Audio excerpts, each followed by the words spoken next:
Fala, carniceiros! Hoje vamos debater aqui dois quadrinhos sobre serial killer da Dark Side Books, que são excelentes histórias reais e que, se tu tá cansado, né, de só história de super-herói, Marvel, DC, que ela é uma coisa baseada em fatos reais com muita verossemelhança, vou dar duas obras aqui, vou dizer qual que é a minha favorita, mas já adianto que são excelentes. Antes de mais nada, já se inscreve aqui no canal, deixa o seu like, deixa o seu comentário, que olha, isso aqui ó, é creme de la creme de HQ.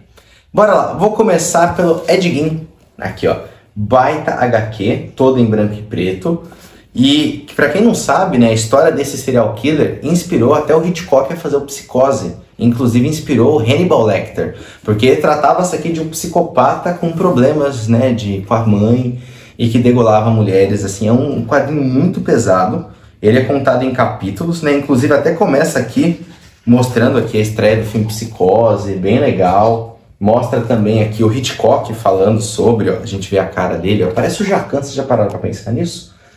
Enfim, é um quadrinho assim muito bom, ele é pesado, ele é difícil, a gente vê como uma mãe, com uma figura religiosa, autoritária, pode ferrar com a cabeça de uma criança que às vezes só tem um atrasozinho mental, não é uma coisa tão grave assim, né? Desculpem o termo chulo, que eu não conheço o termo correto, mas que tem ali alguma disfunção, algum probleminha, e é o que o caso do Ed Gein.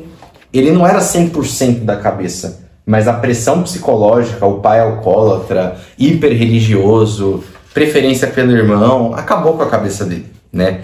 E assim, os problemas sexuais que ele acarreta, que a gente consegue ver ao longo da HQ, são internamente ligados com o excesso religioso que a mãe dele tentou conservar ele. Acabou criando um ódio sobre as mulheres, né? Uma misoginia gigantesca que ele criou, e infelizmente ele acabou pondo pra fora. E ele, lembra o filme, gente, O Silêncio dos Inocentes, quando lá o assassino, ele tá vestido de mulher? Então, ele vestia a pele das mulheres no Ed Gein. Isso é história real. E ele também praticava necrofilia. Então, é um assassino muito sinistro. Essa HQ, ela é um registro difícil de ler em alguns momentos, que ela é bem gráfica. E assim, você não consegue nem um pouco sentir empatia. É legal que o quadrinho não tenta isso. Ele tem uma cara nojenta, assim, você consegue ver aqui pelos traços, que ele é um personagem extremamente repugnante. Não consegui sentir dó dele em momento nenhum, porque tem um momento aqui, ó, são vários quadros dele confessando os crimes dele. E assim, você sente o quanto ele era podre. Tudo bem, aconteceu um monte de coisa, mas resultou num monstro.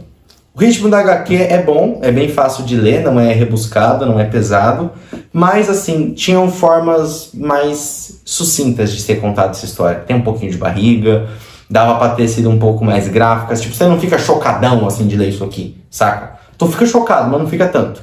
E assim, o traço ele é meio esfumaçado em alguns momentos, propositalmente. Eu confesso que eu não morri de amores, assim, por esse traço meio esfumaçado. Então, eu gosto bastante do argumento, gosto mais do argumento do que eu gosto propriamente do desenho.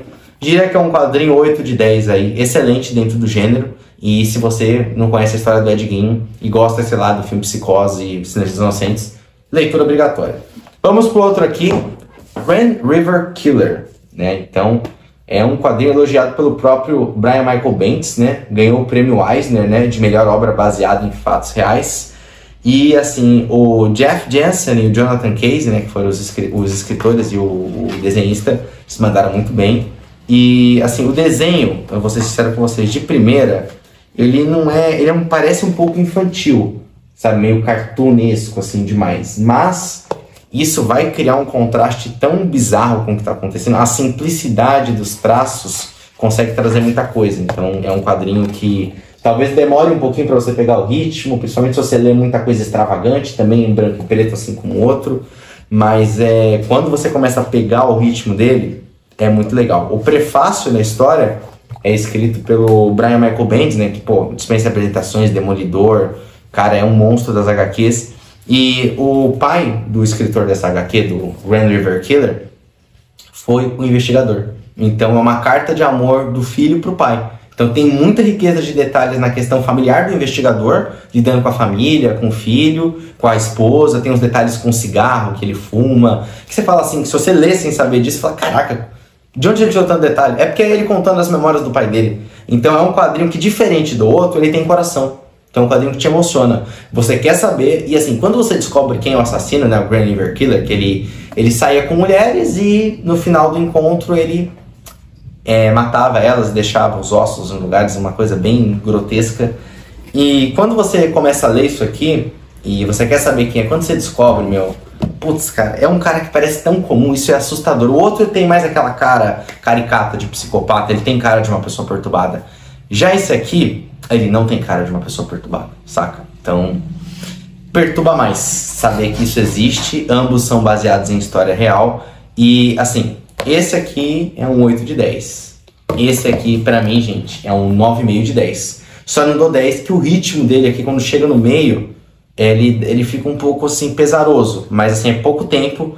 Quando você vai pra resolução final, é muito bom, tanto como eles resolveram o crime e muito como é fechado o arco do investigador principal. E você sabendo que é uma história do filho pro pai, né? Assim, muito bacana, tem muito coração aqui.